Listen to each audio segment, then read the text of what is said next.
Restless desk? Phone buzzing? Tabs multiplying? Coffee going cold. Another tab opens, and the voice steps in. We keep whispering later. The word feels gentle, almost responsible. I will call her later. I will launch it later. I will dare later. But hear this. Later is a velvet curtain that covers fear. Pull that curtain back, and you see hesitation. Doubt the creeping belief that your gift will not matter. The moment you name it fear, you gain the right to force it out of the room. Napoleon Hill called that fearful haze, drifting. He imagined the devil boasting that almost every mind on earth is pulled into that slow, warm current. A drifter never fixes the sails, never charts a latitude. He survives on chance. He tells himself stories about conditions, time luck genetic limits. The stories sound grown up, but they are lullabies. Why does the drift feel so safe? Because the brain adores grooves. Picture wet snow on a hilltop. First sled leaves a faint line. The next sled drops into that line because turning takes effort. After a few runs, the track is deep, slick, automatic. Now anyone sliding there will follow it without thought. Hill named that force hypnotic rhythm. It is your playlist on repeat. Your social feed on scroll, your job tasks on autopilot. The rhythm costs almost no energy, so the mind treats it as treasure. Yet that treasure price is freedom. Every hour surrendered to drift is an hour that cannot build the life you imagine. You start thinking, the rut is the road. You defend it as realism. You laugh at those who dream outside it, because their hope exposes your settling.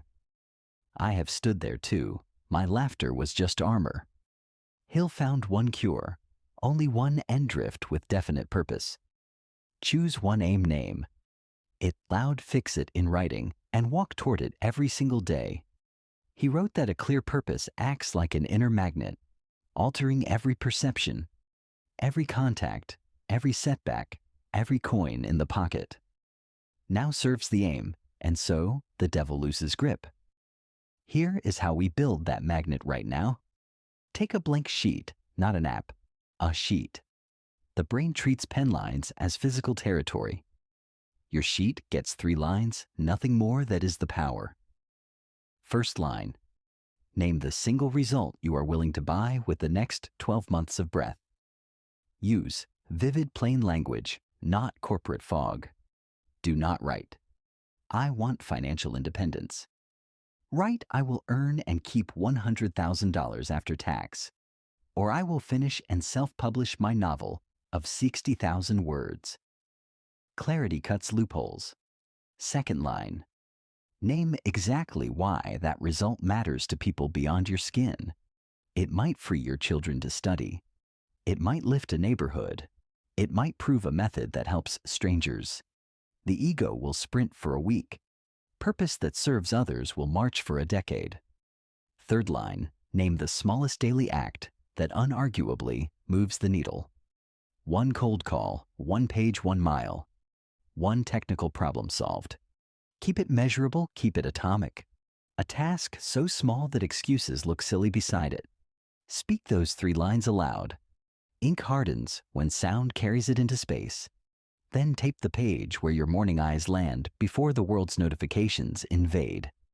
The day has a boss now, and it is you. Not the feed, not the inbox. You say easy to say, harder to live. I agree. So we run an excuse audit for 48 hours. Carry a pocket notebook or the back page of your planner. Every time the drift voices a delay, cannot, maybe later copy the sentence context and emotion under a timestamp. Do not judge yet, just collect data. Evening of day 2, read that list straight through, patterns appear. You will see trigger places, trigger times, trigger faces. Now you can build counter moves. Real, not theoretical. Let me show you a pattern that hit me. My later surfaced strongest between 9 and 10 at night, when fatigue made YouTube look like oxygen. My solution was not willpower. It was a prepaid phone that only calls texts and plays downloaded audio. I switched to that brick after 9. Screens vanish. The rut wall breaks. I bought that phone 3 years ago, and my side projects doubled in output since.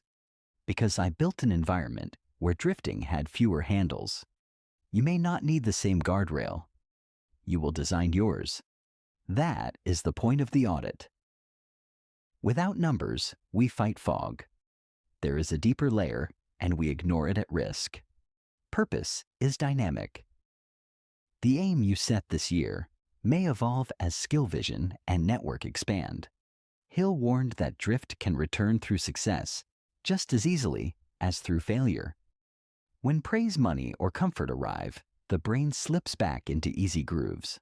So every quarter schedule a purpose review. Sit with the sheet in silence. Ask, do these lines still ignite the chest? If not, you refine, update, sharpen, you remain the sculptor. Not the statue. People worry that a single aim will fence them in. It does the opposite. The fence keeps mediocrity out. When you pour effort into one channel, opportunities multiply because ability compounds. You meet collaborators you never would have met dabbling. You see leverage everywhere. Precision breeds abundance, not scarcity. Now I want to address fear of the concrete. Suppose you write the wrong purpose and waste a year. That fear only proves the need to choose. A year of drifting also passes. The calendar is a conveyor belt. Whether you ride or steer, time carries you.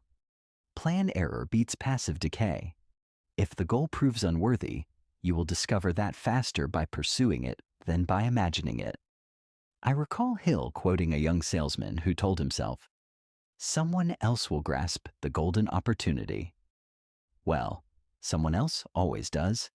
The market orders are filled first, named by those who step up.